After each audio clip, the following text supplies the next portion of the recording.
Let's return to This Week in America. Here's your host, Rick Bratton. Welcome back, everybody, coast to coast. This Week in America.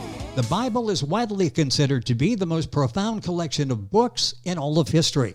It includes messages and stories that are still referenced today in the secular world, but it's long, complicated, hard to read, and not organized in chronological order. In the Short Bible, author Dr. Peter Bylsma offers basic facts about the Bible, discusses the development of the modern Bible, and reviews its themes. He summarizes all the books of the Old and New Testaments in 25 short, easy-to-read chapters, capturing the epic stories, characters, and main ideas, structured like a modern book. It also includes historical and geographical facts to help clarify the context of the events. Peter Bylsma earned a bachelor's degree from Wheaton College and a master's in public administration and doctorate in education, leadership, and policy from the University of Washington in Seattle. He served 10 years in Christian agencies before working 30 years in government positions, international, federal, state, and local levels.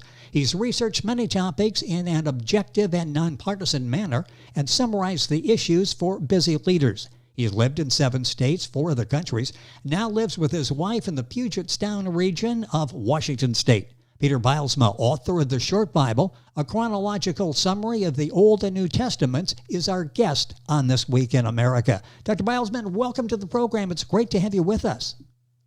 Thanks, Rick. It's great to be on. What a project, what a book, and excellent reviews that the books are receiving. You've had a very unique life. I just touched on it in the introduction. What about those life experiences qualified you, prepared you to write this book, The Short Bible? Well, I was brought up in a Christian family and became a Christian at a Young Life camp when I was a teenager. And I've studied the Bible for more than 50 years. I'm a graduate of Wheaton College, magna cum laude. Wheaton's considered probably the best liberal arts Christian college in the world. My parents worked for 60 years in various Christian ministries, and I've read hundreds of books and listened to thousands of sermons about the Bible. I'm also a world citizen, as you mentioned. I've lived overseas and in many places in the U.S., and I've worked in both Christian and secular positions. So I understand the perspectives of Christians and non-Christians. And during the past 35 years, in my professions in the public sector and in my graduate level studies, I've learned how to summarize complex issues in an objective manner using easy to understand language. For example, I work for Congress doing investigations in many parts of the world and writing reports that address many different sectors of the economy, like finance, healthcare, education, energy, transportation, foreign assistance, international trade.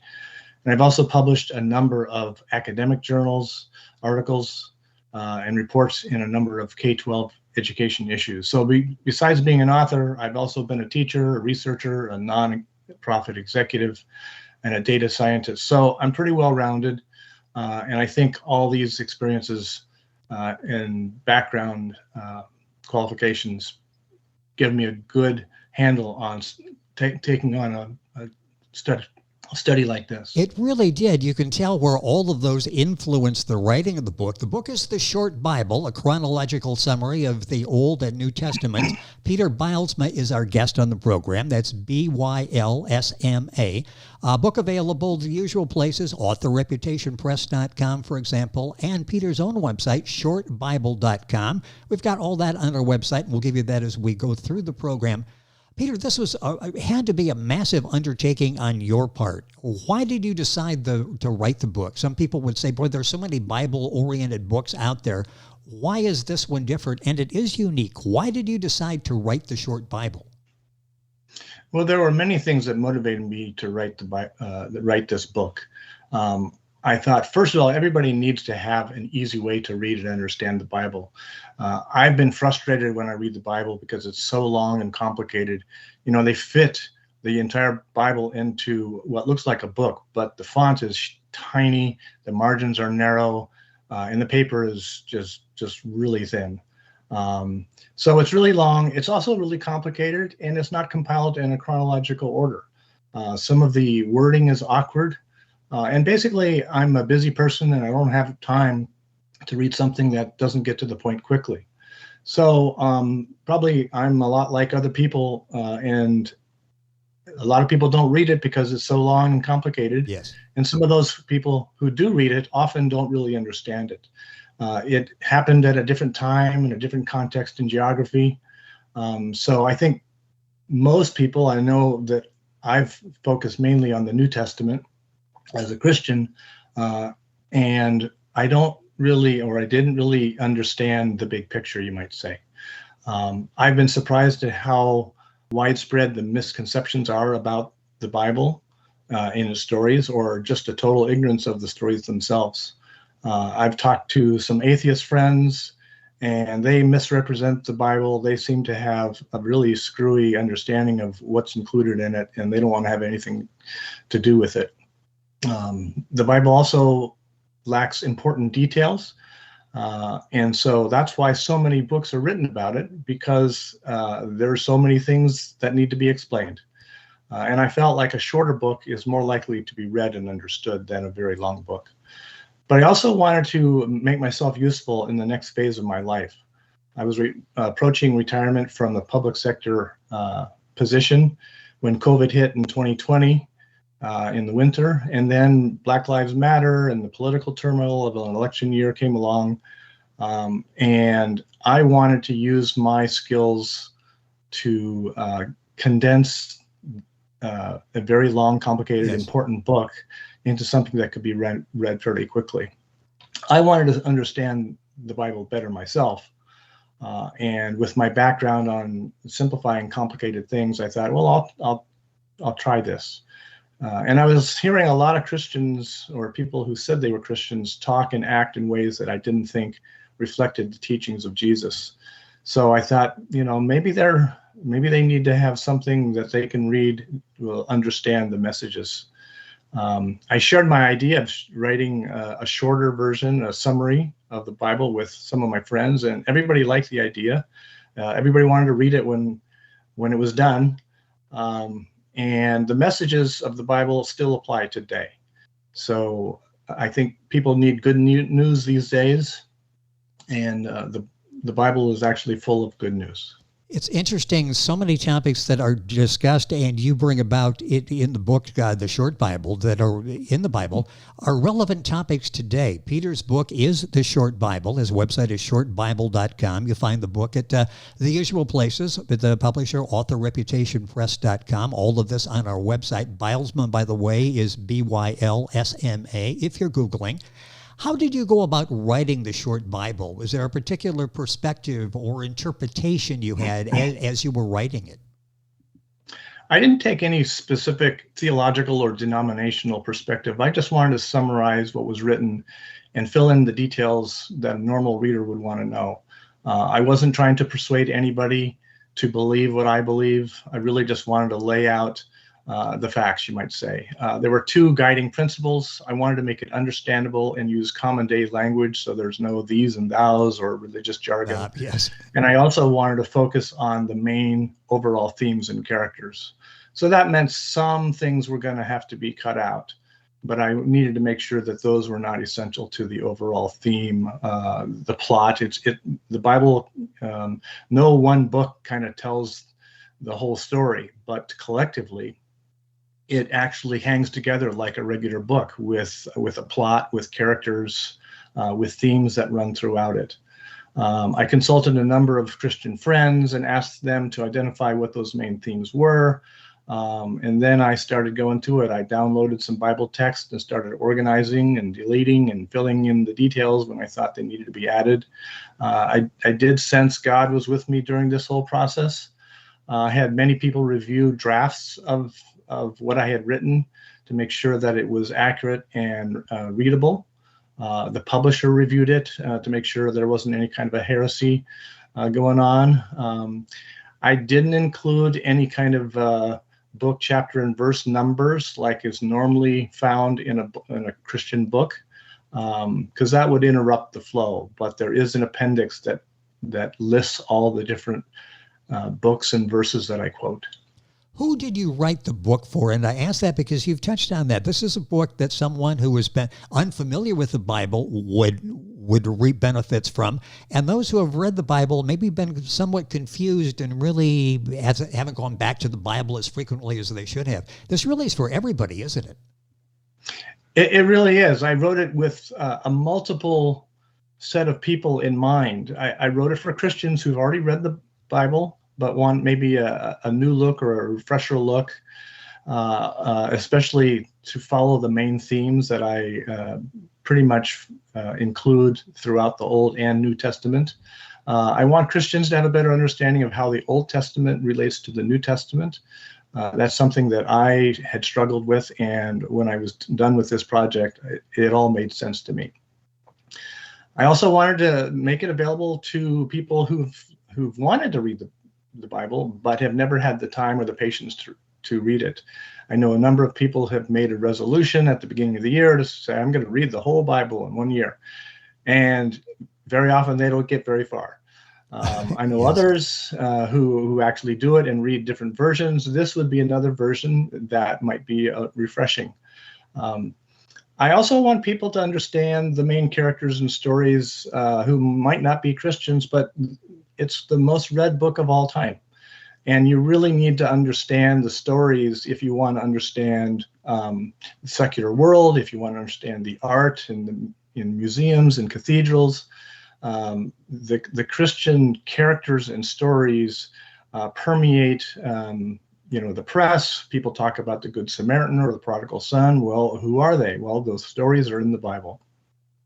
I also have a number of agnostic and atheist friends who've talked to me about the Bible, and their perspective and their perceptions of what is included in the Bible are way off target. And it's really frustrating for me to have an argument with them or a discussion when they have such weird ideas.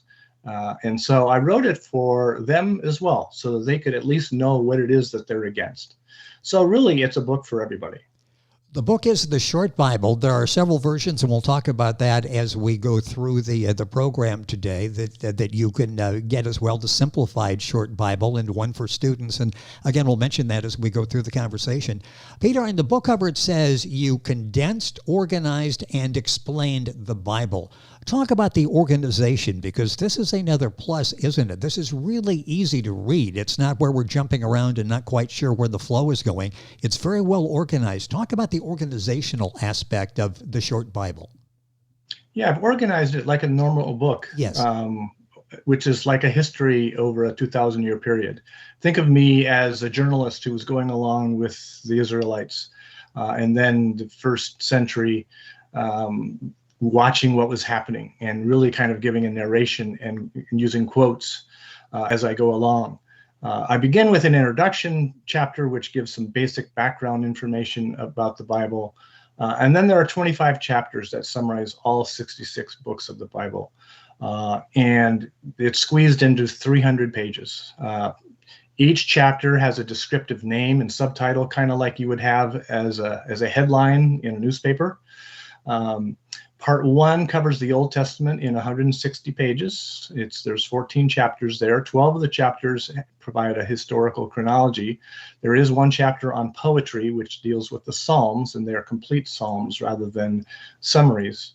And then there's one chapter that covers 5 books that are not part of the chronology, like Proverbs and Job and Song of Solomon. And then in part 2, I cover the New Testament in 140 pages in 11 chapters. There are 5 chapters about the life of Jesus, and the rest of the book deals with the disciples and the followers of Jesus. And then there's a concluding chapter that deals with kind of the end of times, time that has not yet come. I end with an epilogue and an author's perspective, where I kind of lay out my view of how all this hangs together and what it means today. There are a number of appendixes in there. There's a timeline, there's an index and a glossary. There's a list of verses that I've quoted. I show how it's aligned with, each of the chapters are aligned with the books of the Bible. And then there are a number of maps that people can look at to follow what would happen. So it can be read in a few days. The audiobook is less than 12 hours long. But I wouldn't recommend it. The content is really heavy, and it definitely is something that you want to ponder as you read. The book is The Short Bible, a chronological summary of the Old and the New Testaments by Peter Bylsma, Bylsma. Book at authorreputationpress.com, shortbible.com, Amazon, the usual places. Time going by so quickly. Go to Peter's website, shortbible.com. You'll get all the information on this and the other versions there as well. What are some of the things that you added or explained in the book, The Short Bible, that are not in the Bible? Well, that introductory chapter provides some basic facts about the Bible, including some guidelines on how to interpret the Bible, a listing of those main themes that run throughout the Old Testament and New Testament, and the different ways that God communicates with people. I've also added information that people at that time knew, but we don't know it. For example, geographical distances. How far is it from one place to another? So when God called Abram to leave Ur and go to Canaan, well, where was Ur, and how far was it? How long did it take him to get there? Those are kind of some things that I think are important for people to understand the context. I also explained the meaning of some unusual verses, like a camel going through the eye of the needle and make the crooked straight and the rough places plain. I explain those things usually in some kind of a footnote, so it doesn't interrupt the flow of the narrative. And then probably the most importantly, I add information about what happened between the Old Testament and the New Testament. There were 400 years where nothing was written. And all of a sudden you end the Old Testament, and I'll jump into the New Testament, and the context is totally different. The Greeks have come. The Romans have taken over. They've influenced the politics, the economics, the philosophy of people of the world at that time. There was also a time when Jewish groups formed, the Zealots, the Pharisees, the Sadducees. So these are things that people back then knew, but now 2,000, 3,000 years later, we don't know them. So there are natural questions that a reader would have if they haven't listened to hundreds of sermons, and I fill that in so it is a smooth explanation of what's going on. What were some of the challenges you faced? And I would assume there were many as you were organizing, preparing, and getting ready to write the book, the Short Bible. What were some of the challenges, the biggest challenges? Well, the sheer volume of the text to review and then understand was a challenge. Yes. And then to make it flow like a regular book, that was a challenge. I had to reconcile some conflicting accounts. For example, there were two different accounts of how Judas killed himself. And I had to figure out, well, what am I going to do? Eventually, I just said he committed suicide. It wasn't really that important to know how he did it. Putting the four New Testament accounts of Jesus's life together, Matthew, Mark, Luke, and John, into one smooth narrative was also a challenge because they were somewhat different. They included different parts. There is a lot of overlap, but they weren't always saying the same thing.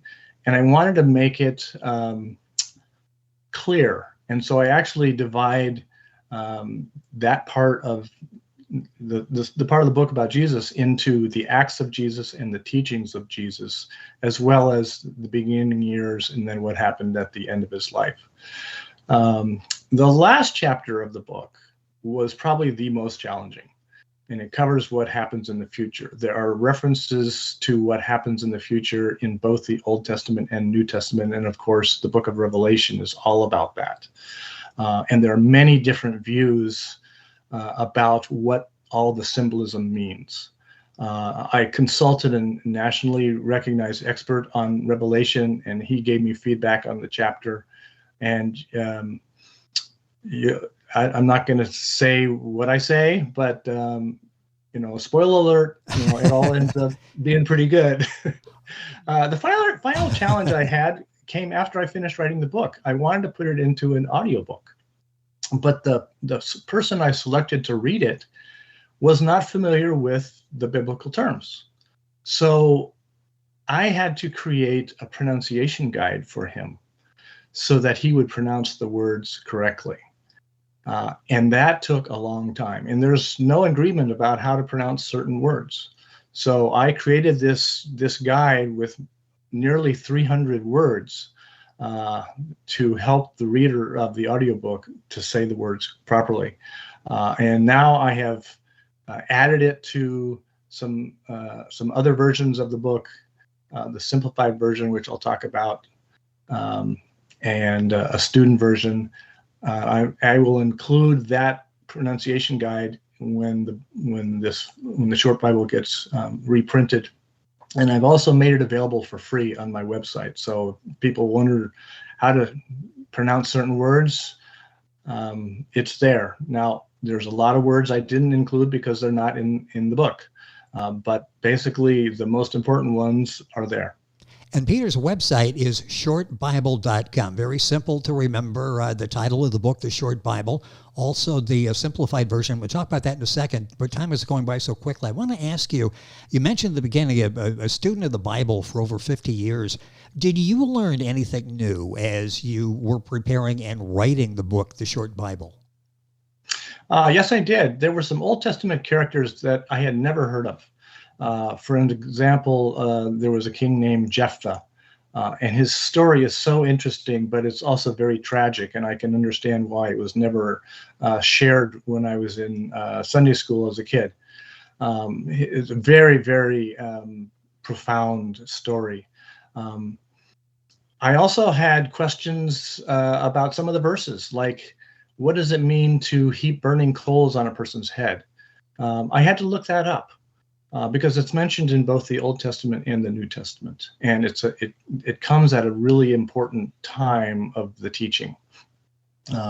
I made discoveries about probably who wrote the book of Job. That was very interesting. That's included in the footnotes. I saw the parallels between what was happening then and now, and it just seems like there are some things that never seem to change, and some of the stories are just very riveting. So I enjoyed the process. It was not hard to do. It was very interesting and certainly a challenge to do. Peter Bylsma, our guest on the program, Bylsma. We've talked about several other versions of the Bible, the Short Bible, chronological summary, the Old and New Testaments. Tell us about the other versions. Yeah, after I finished the Short Bible, I was talking to a friend, and she was really excited about sharing and reading the book with her children. And I thought, oh no, this is not a book for children. The vocabulary and the sentence structure were meant for readers who have at least a 10th grade reading level. And there are a lot of awful stories in the Bible. If the Bible were a movie, it would be R-rated. So I decided to create a simplified version that's shorter and more appropriate for kids, people who were at least 10 years old. And I either removed or sanitized some of the sordid details that I included in the longer version. Then I decided to create a student version of the simplified version, and because I wanted people to be able to study the Bible and ask the right questions of it, I added the pronunciation guide to both the student and the simplified version. And the student version has a number of study and reflection questions that I think are very challenging. This isn't, who did what, but it's more, what does it mean to you? Why do you think this happened? And I think these versions would be good additions to the public schools and the public libraries. Finally, I've had the book translated into Spanish. The simplified version's been translated into Portuguese, and it's being translated into French, German, Ukrainian, and Russian. And I'm planning to have the simplified version translated into at least 10 other languages when I get the funds to do that. All of this information is available on Peter's website, which is shortbible.com. Bylsma is Bylsma. AuthorReputationPress.com, the publisher. You'll find information there as well. Of course, Amazon, all of the usual places, and all of this on our website, thisweekinamerica.us. A couple minutes left in the program. I know you've talked about giving away nearly all of the profits you make from the book. And I know that's important to you. Briefly tell us about that. What do you plan on doing with the profits from the Short Bible? Well, I thought I might earn a lot of money by selling these books, but I don't need the money. and I would rather have the money go to good causes. So I created the Bylsma Foundation, a nonprofit organization registered with the IRS, and it will receive 90% of the earnings from all of my books. The foundation will fund organizations that will help people in need, promote justice in the world, seek and spread the truth, help others understand the meanings and the stories of the Bible, encourage those who need good news. So when you buy a book, you're actually helping other people as well. You can also make tax-deductible donations to the foundation, which would help me fund further translations. The foundation website is www.bylsmafoundation.org, and there's a link to it on my website on shortbible.com. So I'm hoping that this book and its blessings will help many people around the world. I want to have it translated and then published and distributed in many different countries. And I'm looking forward to seeing what happens. The book is helping so many people and will help you as a reader. The book we're talking about specifically is the Short Bible, a chronological summary of the Old and New Testaments. Also available, the simplified version. Peter talked about the student version as well. All of this you'll find at his website, shortbible.com. AuthorReputationPress.com, a place to go to get information. Order the book as well, Amazon, all of the usual places.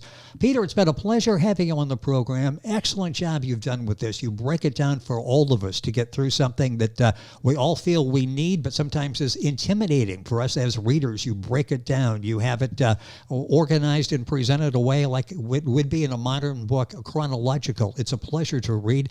Congratulations on the success of the Short Bible, and thank you for joining us on the program. Thanks, Rick. Thanks for having me. It has been our pleasure. An important book, The Short Bible, a chronological summary of the Old and New Testaments. The author is Peter Bylsma, Bylsma. His website, shortbible.com. All the information, of course, on our website, thisweekinamerica.us. And we're back on today's program right after these messages. This Week in America is online. You can visit our website, thisweekinamerica.us. Scott Pinkerton, associate producer of This Week in America. Jay Anderson, segment producer. Ben Watson, webmaster. Otto Bechet, director of engineering and TV production. This Week in America produced and is a trademark of Blue Funk Broadcasting, LLC. For information on all of our guests and to listen to this week's show, our website again at thisweekinamerica.us. And I'm Sean Bratton, executive producer of This Week in America.